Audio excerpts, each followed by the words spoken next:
सोचिए अगर भारत एक विशाल महाकंप्यूटर है तो उसे चलाने वाला सॉफ्टवेयर क्या है? वो सिर्फ एक सॉफ्टवेयर नहीं है, बल्कि वो इस पूरे सिस्टम का ऑपरेटिंग सिस्टम है, जिसे हम कॉन्स्टिट्यूशन ऑफ इंडिया कहते हैं। इसी ओएस पर हमारी संसद रन करती है, न्यायपालिका काम करती है और करोड़ों यूजर्स का डेटा सेफ लेता है। वाओ, ये ओएस वाली तुलना तो सच में बहुत धांसू है। बिल्कुल, और इस नजरिए से देखो ना, तो संविधान के आर्टिकल्स कोई रटने वाले पन्ने नहीं लगते। वो दरअसल इस सिस्टम के सीक्रेट कोड्स हैं, जिन्हें आज हम लॉजिक से क्रैक करेंगे। यार, ये सुनने में तो बड़ा मजेदार लग रहा है, लेकिन एक बहुत बड़ी प्रैक्टिकल प्रॉब्लम भी है। वो क्या? मतलब जब भी कोई स्टूडेंट 395 आर्टिकल्स की वो लंबी सी लिस्ट देखता है ना, तो दिमाग इतने सारे कोड्स को एक साथ प्रोसेस ही नहीं कर पाता। एग्जाम में तो ऑप्शंस देखकर अच्छों का दिमाग ब्लैंक हो जाता है। और यही सबसे बड़ा ट्रैप है। एग्जामिनर्स रटने वालों को नहीं, बल्कि उन्हें चुनते हैं जो सिस्टम के पैटर्न को पकड़ सकें। मतलब इन कोड्स को बिना रटे याद रखने का कोई हैक है? बिल्कुल है। कुछ मास्टर हैक्स हैं, जैसे द 89 रूल, द 124 शफल और +4 इमरजेंसी फॉर्मूला, जो इन कोड्स को एकदम मेमोरी में लॉक कर देते हैं। आज हम यही गॉड मोड रिवीजन करेंगे। Wow, God mode revision! तो फिर चलिए इस महाकंप्यूटर को बूट करने से शुरुआत करते हैं। हाँ। किसी भी सिस्टम का जो बेस कोड होता है वो संविधान में कहाँ से शुरू होता है? देखो, किसी भी सिस्टम को स्टार्ट करने से पहले ना उसकी बाउंड्री और यूजर्स तय होते हैं। इसीलिए इसका पार्ट 1 यूनियन और पार्ट 2 सिटीजनशिप है। आर्टिकल 1 साफ कहता है कि India, that is Bharat, shall be a union of states. Right, तो ये सिस्टम का नाम और उसकी प्रकृति हो गई, पर बाउंड्री की बात आते ही ना एक लॉजिकल डाउट आता है। कैसा डाउट? आर्टिकल 2 और आर्टिकल 3 दोनों ही तो राज्यों की बात करते हैं ना, तो फिर सिस्टम में दो अलग कोड्स क्यों रखे गए? यहीं पर एग्जामिनर आपकी साइकोलॉजी से खेलते हैं। इन दोनों का मैकेनिज्म एकदम अलग है। आर्टिकल 2 बाहरी या विदेशी क्षेत्र की एंट्री के लिए है। अच्छा, मतलब कोई आउटसाइड एंट्री हो रही हो सिस्टम में। एकदम सही, जैसे कोई बाहरी हार्ड ड्राइव प्लग इन करनी हो, जैसे सिक्किम का विलय हुआ था। वहीं आर्टिकल 3 देश के अंदर मौजूद राज्यों की सीमाओं या नामों में बदलाव के लिए है। ओ, जैसे आंध्र प्रदेश से तेलंगाना को अलग किया गया, तो ये इंटरनल चेंज हो गया। मैकेनिज्म तो बहुत क्लियर है। हाँ। पर यूजर्स की पहचान कैसे होती है? यूजर्स का प्रोफाइल पार्ट 2 में है। आर्टिकल 9 साफ कहता है कि अगर किसी ने दूसरे देश की नागरिकता ले ली तो उसकी भारतीय नागरिकता खुद ब खुद खत्म हो जाएगी। मतलब सिस्टम में ड्यूअल अकाउंट का तो कोई स्कोप ही नहीं है। बिल्कुल नहीं। और इस यूजर बेस को मैनेज करने की पावर आर्टिकल 11 सीधे संसद को देता है। ओके, बाउंड्री सेट हो गई, यूजर्स भी फिक्स हो गए, लेकिन अगर ये सिस्टम खुद ही यूजर्स के खिलाफ जाने लगे तो क्या होगा? ऐसे कैसे? मतलब सरकार के पास तो बहुत पावर है ना, वो अधिकारों को कुचल सकती है, तो यूजर्स का प्रोटेक्शन क्या है? किसी भी अच्छे ओएस में एक इनबिल्ट एंटीवायरस होता है। संविधान का पार्ट 3 यानी फंडामेंटल राइट्स वही एंटीवायरस है। राइट, पर ये एंटीवायरस काम कैसे करता है? मतलब खतरे को कैसे डिटेक्ट करता है? पहले उसे थ्रेट को पहचानना होता है, जो आर्टिकल 12 में है। इसमें स्टेट की परिभाषा है, जो बताती है कि सरकार और सरकारी संस्थाएं ही वो पावरफुल एंटिटीज हैं जिनसे अधिकारों को खतरा हो सकता है। अच्छा, और अगर ये संस्थाएं सच में कोई ऐसा कानून बना दें जो अधिकारों को ही खत्म कर दें, तो उसे रोकने का टूल क्या है? वो हथियार है आर्टिकल 13 यानी जुडिशियल रिव्यू। अगर संसद कोई मैलिशियस कोड लिखती है तो ये आर्टिकल फायरवॉल की तरह से स्कैन करके शून्य घोषित कर देता है। वाओ, जुडिशियल रिव्यू एक फायरवॉल की तरह है। अब इस एंटीवायरस के अंदर जो समानता के अधिकार हैं 14, 15 और 16, ये अक्सर आपस में मिक्स हो जाते हैं यार। हाँ, इन्हें बस एक सीक्वेंस में समझो। आर्टिकल 14 एक बेसिक रूल सेट करता है कि कानून के सामने सब बराबर हैं। हाँ, जमीनी हकीकत तो अलग होती है। बिल्कुल। इसीलिए आर्टिकल 15 उस भेदभाव को ब्लॉक करता है जो धर्म, जाति या लिंग के आधार पर होता है। और जब भेदभाव ब्लॉक हो जाता है तो आर्टिकल 16 सरकारी नौकरी में समान अवसर की गारंटी देता है। एकदम लॉजिकल फ्लो है। पर एक बात बताइए, अगर आर्टिकल 15 और 16 सिर्फ सामाजिक पिछड़ेपन के लिए थे, तो जो नया EWS रिजर्वेशन आया है उसने तो पैटर्न ही बदल दिया होगा। बहुत सही ऑब्जर्वेशन है, और यहीं से सवाल बनते हैं। ओरिजिनल सिस्टम में आर्थिक स्थिति के लिए कोई कोड नहीं था, इसलिए 103वां अमेंडमेंट एक्ट लाना पड़ा। तो मतलब सिस्टम को अपडेट किया गया। हाँ, इस संशोधन ने EWS के लिए आर्टिकल 15 क्लॉज 6 और 16 क्लॉज 6 जोड़े।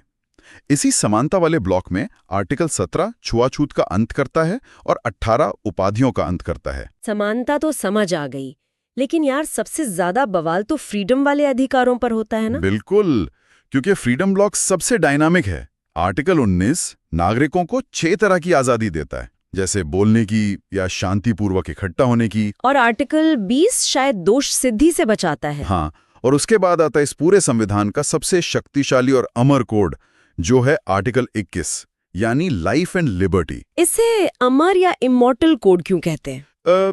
क्योंकि इसे कोई भी इमरजेंसी सस्पेंड नहीं कर सकती। सिस्टम कितना भी बड़ा क्रैश क्यों ना हो जाए, आर्टिकल 20 और 21 हमेशा एक्टिव रहते हैं। ओ, मतलब जीवन जीने का अधिकार तो छीना ही नहीं जा सकता। एकदम। और शिक्षा भी तो जीवन का आधार है ना, इसलिए 86वें अमेंडमेंट से आर्टिकल 21A जोड़ा गया, जो राइट टू एजुकेशन है। फिर 22 मनमानी गिरफ्तारी से बचाता है। ये तो व्यक्तिगत स्वतंत्रताएं हो गईं, पर समाज के कमजोर वर्गों के लिए भी तो कुछ लॉजिक होगा ना? हाँ, सोशल जस्टिस के लिए आर्टिकल 23 ह्यूमन ट्रैफिकिंग और बेगार पर बैन लगाता है। और धर्म की बात करें तो आर्टिकल 25 सबको अपना धर्म मानने की आज़ादी देता है। और वो टैक्स वाला आर्टिकल कि सरकार धर्म के लिए टैक्स नहीं लगा सकती, वो आर्टिकल 27 है। और अल्पसंख्यकों के लिए 2 खास कवच हैं। आर्टिकल 29 उनकी संस्कृति बचाता है और 30 उन्हें अपने शिक्षण संस्थान खोलने का अधिकार देता है। लेकिन यार एक डाउट अभी भी है, अगर सरकार ये सारे अधिकार देने से मना कर दे तो? बिना इन्फोर्समेंट के ये सब तो सिर्फ बातें ही रह जाएंगे। बहुत स्मार्ट क्वेश्चन है।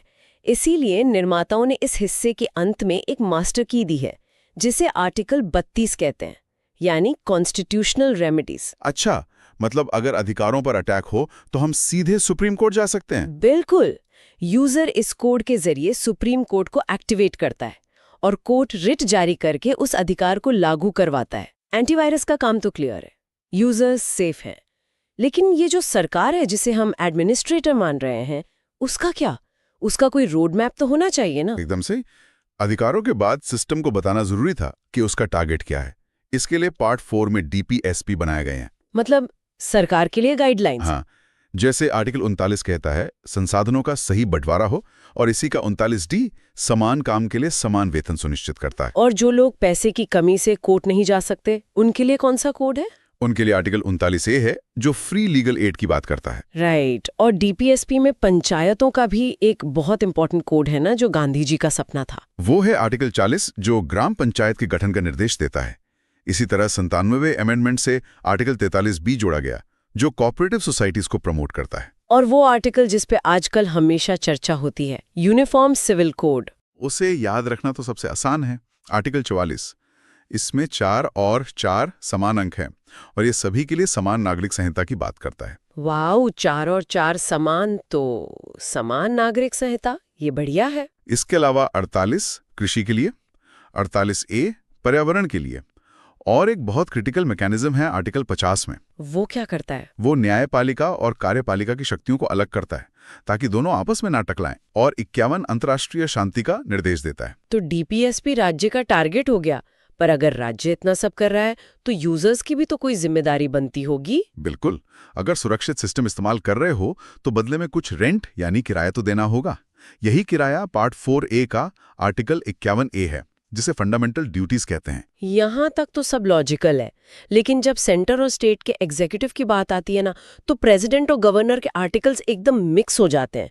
उन्हें अलग से याद रखना बहुत मुश्किल है यार। अब हम सिस्टम के दी एडमिन्स वाले हिस्से में आ गए हैं, और यहाँ एक बहुत पावरफुल मेमोरी हैक काम आता है, जिसे दी 89 रूल कहते हैं।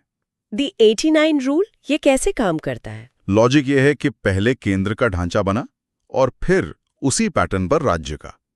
प्रेसिडेंट की लाइफ साइकिल देखो, 52 में पद बना, 53 में पावर मिली, 54 में चुनाव हुआ। ओके, मतलब सीक्वेंस में याद रखना है। हाँ, 55 में चुनाव का तरीका, 56 में टर्म, 60 में शपथ और 61 में महाभियोग यानी इम्पीचमेंट। फ्लो तो साफ है, पद, पावर, चुनाव और शपथ। लेकिन वो 89 रूल का हैक कहाँ लगेगा? अब मैजिक देखो, आर्टिकल 72 प्रेसिडेंट की पार्डन पावर यानी क्षमादान की शक्ति है। अब इस 72 में 89 जोड़कर देखो। 72 + 89 तो ये हुआ 161। क्या आर्टिकल 161 गवर्नर की क्षमादान शक्ति है? एकदम सटीक। ये गणित नहीं, संविधान का आर्किटेक्चर है। सेंटर के आर्टिकल में 89 जोड़ते ही स्टेट का समानांतर आर्टिकल मिल जाता है। ये तो लिटरली एक चीट कोड है यार। लेकिन क्या प्रेसिडेंट और गवर्नर दोनों की क्षमादान शक्ति एकदम सेम है? कोई अंतर नहीं है ना? और यही एग्जामिनर्स ट्रैप सेट करते हैं। प्रेसिडेंट किसी भी मौत की सजा को पूरी तरह माफ कर सकता है, लेकिन गवर्नर मौत की सजा को माफ नहीं कर सकता। ओह, मतलब पावर सेम है पर लिमिट्स अलग हैं। क्या ये रूल कहीं और भी काम आता है? हाँ, देखो आर्टिकल 76 केंद्र के सबसे बड़े वकील यानी अटॉर्नी जनरल का है। इसमें 89 जोड़ो। 76 + 89 तो 165। इसका मतलब 165 स्टेट के एडवोकेट जनरल का होगा। बिल्कुल, इसी सिमेट्री से स्टेट एग्जीक्यूटिव का बेसिक स्ट्रक्चर चलता है। 153 में गवर्नर का पद, 155 में नियुक्ति और 167 में मुख्यमंत्री की जिम्मेदारी। एडमिन्स कैसे काम करते हैं? ये तो एकदम डिकोड हो गया। अब जो लोग नए कोड्स लिखते हैं, यानी हमारी संसद, उनके आर्टिकल्स कैसे याद रखें? संसद यानी द कंपाइलर्स, इनका ढांचा आर्टिकल 79 से शुरू होता है। 80 राज्यसभा के लिए और 81 लोकसभा के लिए। और सीटों का बंटवारा कौन तय करता है? उसके लिए आर्टिकल 82 डिलिमिटेशन तय करता है। संसद कब बैठेगी ये 85 तय करता है। और अगर किसी बिल पर दोनों सदनों में डेडलॉक हो जाए तो उसे सुलझाने का कोड है आर्टिकल 108 यानी जॉइंट सिटिंग। बजट वाले आर्टिकल्स में भी बहुत कंफ्यूजन रहता है। क्या वहां भी कोई ऐसा मैथमेटिकल हैक है? हाँ, वहां द +90 रूल काम आता है। ध्यान देना, आर्टिकल 110 मनी बिल है और 112 यूनियन बजट है। तो अगर मैं 112 में 90 जोड़ दूं तो आता है 202। इसका मतलब आर्टिकल 202 राज्य का बजट है। एकदम सही है ना, ये जादुई। और स्टेट लेजिस्लेचर के आर्टिकल्स 168 से 171 तक हैं। राज्य में बिल पास होने का एक बहुत इंपॉर्टेंट कोड है आर्टिकल 200। इस आर्टिकल से क्या होता है? इसके तहत गवर्नर किसी भी बिल पर अपनी सहमति दे सकता है या उसे प्रेसिडेंट की मंजूरी के लिए रिजर्व कर सकता है। ओके, सिस्टम के रूल्स तो बन गए, लेकिन जब रूल्स को लेके कोई क्रैश हो जाए तो डीबगर कौन है? और न्यायपालिका के आर्टिकल जैसे 123, 213, 124, 214 ये सब इतने सेम क्यों लगते हैं? इस कंफ्यूजन को द 1 to 4 शफल ट्रिक से दूर करते हैं।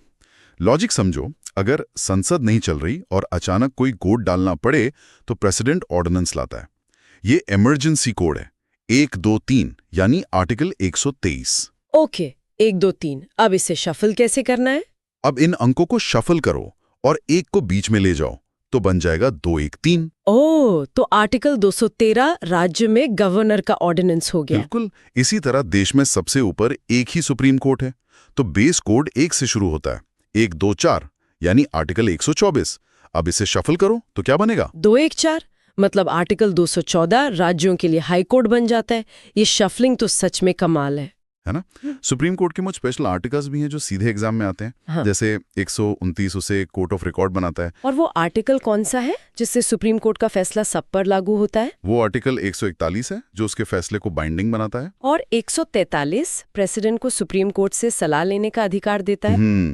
या मुझे एक डाउट है यार, हमने देखा था कि आर्टिकल 32 के तहत सुप्रीम कोर्ट रिट निकालता है और 226 के तहत हाई कोर्ट। इन दोनों में फर्क क्या है? ये बहुत क्रिटिकल ट्रैप है। स्टूडेंट्स अक्सर सोचते हैं कि सुप्रीम कोर्ट बड़ा है तो उसकी रिट पावर भी बड़ी होगी, लेकिन ऐसा नहीं है। ऐसा क्यों? क्योंकि सुप्रीम कोर्ट सिर्फ फंडामेंटल राइट्स के उल्लंघन पर रिट निकाल सकता है, जबकि हाई कोर्ट फंडामेंटल राइट्स के साथ साथ लीगल राइट्स के लिए भी रिट निकाल सकता है। इसलिए हाई कोर्ट का दायरा ज्यादा बड़ा है। वाओ, ये तो सच में ट्रैप था। टॉप लेवल का मैकेनिज्म तो डीकोड हो गया, पर जो ग्रास रूट लेवल है, जैसे पंचायतें, उनके आर्टिकल्स ए से जेड तक होते हैं, उन्हें कैसे याद रखें? वहाँ हम अल्फा लॉजिक लगाएंगे। इंग्लिश अल्फाबेट के साउंड से ही पंचायत का काम पता चल जाता है। पहले यूटीज देख लो, उनके आर्टिकल्स हैं 239, 239 ए दिल्ली के लिए और 241।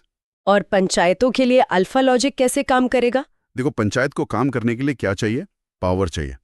तो आर्टिकल 243 जी से गोली या पावर याद रखो, जो पंचायत की शक्तियां बताता है। अच्छा, और पावर के साथ पैसे की भी तो जरूरत होगी, तो क्या आय से इनकम वाला लॉजिक लगेगा? एकदम सही। आर्टिकल 243 आय से इनकम, यह स्टेट फाइनेंस कमीशन का कोड है। फिर चुनाव कौन कराएगा? चुनाव को कंडक्ट कराना होता है तो शायद के से कंडक्ट। बिल्कुल सही पकड़े, 243 के यानी स्टेट इलेक्शन कमीशन। और पूरे जिले की प्लानिंग के लिए 243 ZD है। साउंड सी फंक्शंस बता देते हैं। ये अल्फा लॉजिक तो बहुत ही क्रिएटिव है यार।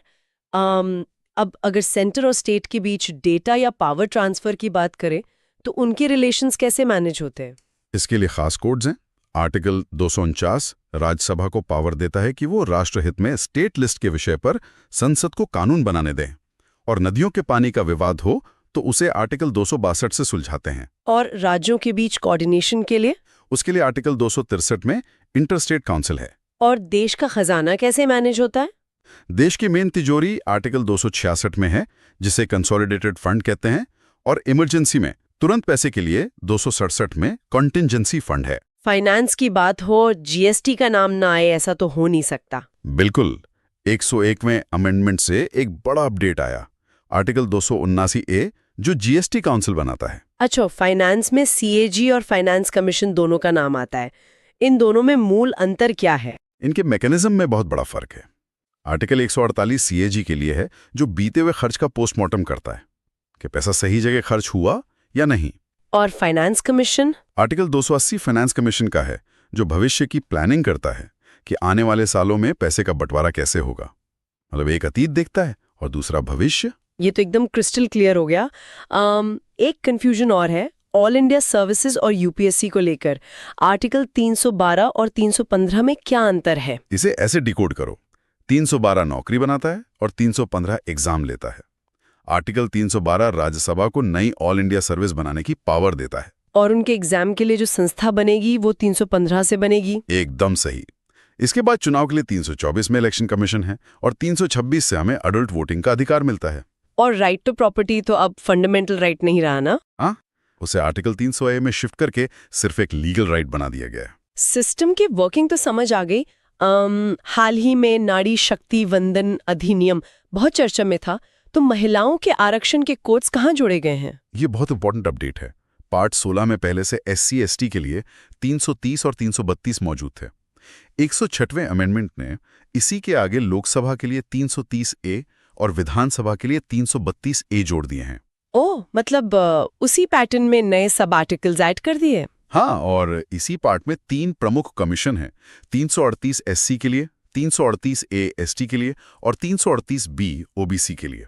सिस्टम सही चले तब तो ठीक है, लेकिन अगर भारी संकट आ जाए, सिस्टम क्रैश होने लगे, तो इमरजेंसी के प्रोटोकॉल्स क्या हैं? उसके लिए बहुत सीधा मैकेनिज्म है, द +4 इमरजेंसी फॉर्मूला। पहली है नेशनल इमरजेंसी, जो युद्ध के समय लगती है, जिसका कोड है 352। अब इसमें 4 जोड़ो। 352 + 4 तो 356। ये प्रेसिडेंट रूल है जो राज्य का सिस्टम फेल होने पर लगता है। एकदम सही। अब इसमें फिर से 4 जोड़ दो। 356 + 4 यानी 360। ये फाइनेंशियल इमरजेंसी है। +4 का फॉर्मूला तो बहुत ही सिंपल है यार। बिल्कुल, पर अगर इस पूरे ऑपरेटिंग सिस्टम को ही अपडेट या चेंज करना हो तो? उसका मैकेनिज्म आर्टिकल 368 में है, जिसे हम अमेंडमेंट कहते हैं। हाँ, लेकिन यहाँ एक बहुत बड़ा लॉजिकल ट्रैप है।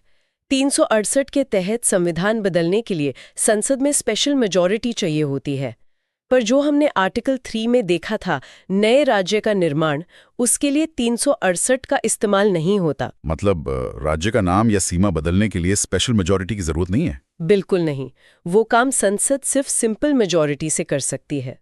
इसके बाद कुछ स्पेशल प्रोविजंस आते हैं, जैसे 370 जो जम्मू कश्मीर से जुड़ा था, 371A नागालैंड के लिए और 371F सिक्किम के लिए। और अंतिम कोड्स कौन से हैं? इस महाकंप्यूटर के अंतिम कोड्स हैं 393 संविधान का नाम, 394 इसके लागू होने की बात, और 395 जो पुराने ब्रिटिश अधिनियमों को निरस्त करता है। वाओ, 1 से शुरू होके 395 तक ये पूरा सफर ऐसा लग रहा है जैसे एक कॉम्प्लेक्स मशीन को लॉजिक से डिकोड कर दिया हो। 89 रूल 1 to 4 शफल पैटर्न्स ने तो रटने की जरूरत ही खत्म कर दी। यही इस सिस्टम की सबसे बड़ी ताकत है। हमने सिर्फ कोड्स नहीं रटे, बल्कि उनके पीछे का लॉजिक समझा। और सबसे इंपॉर्टेंट बात, संविधान कोई डेड बुक नहीं है। ये एक लिविंग एंटिटी है जो समय के साथ इवॉल्व कर रही है। मतलब ये लगातार अपडेट होता रहता है। बिल्कुल।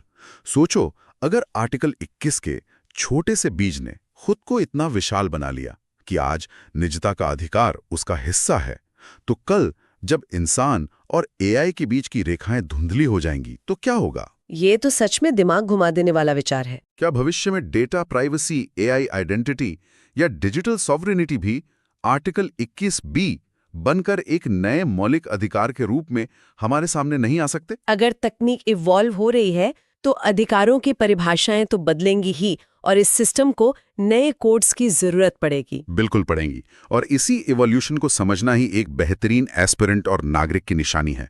इस ऑपरेटिंग सिस्टम को गहराई से समझना सिर्फ एग्जाम पास करना नहीं, बल्कि राष्ट्र निर्माण में अपनी भागीदारी सुनिश्चित करना है। अपने संविधान को जानना ही सच्ची देशभक्ति है। अपनी ऊर्जा को हमेशा इसी चरम पर रखिए, सवाल पूछते रहिए और पैटर्न्स को डिकोड करते रहिए। जय हिंद। जय हिंद।